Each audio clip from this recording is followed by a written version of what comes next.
White Sox hosting the Rays. The Rays are minus 140 on the money line. The White Sox are plus 118. The over-under is 8.5 runs. The Rays, laying a run and a half on the run line, are plus 115, meaning if you bet them that way, they must win by 2. And the White Sox, getting a run and a half on the run line, are minus 135, meaning if you bet them that way and this game is competitive and they lose by 1, you'd win.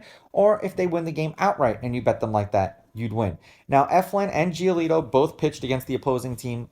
I believe it was this year. They pitched against each other on the 23rd. 5 innings, 1 run, 1 earned, and the Rays won that game 4-1. And Giolito went 7 innings, 4 runs, 4 earned. They lost that game 4-1, and that was in Tampa.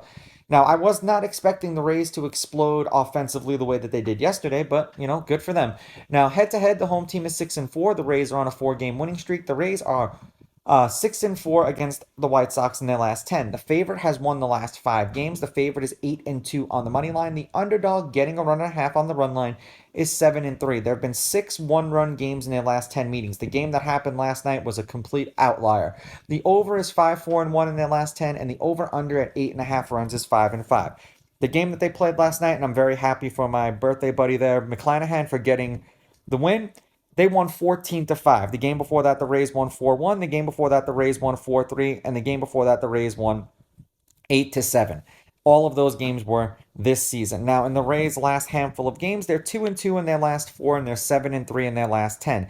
We've had 11 runs, 5 runs, 1 run, and 19 runs. They scored 8 runs in a win. They got shut out in back-to-back games by the Astros, and then they came back and exploded against the White Sox for 14.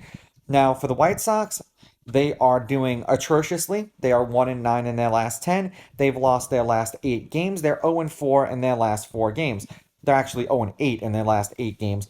We've had 7 runs, 7 runs, 8 runs, 19 runs. They scored 2 runs in a loss. They got blanked in back-to-back games against the Blue Jays, and then they scored 5 runs in a loss against the Rays. The Rays are an excellent team this year. The White Sox are kind of meh, and every time I pick with the White Sox, they screw me. So I'm going Rays with the money line. I'm taking the Rays laying the runs, and I'm going to go over in this game. These are just my picks. If you disagree, please go with your gut, and please bet responsibly.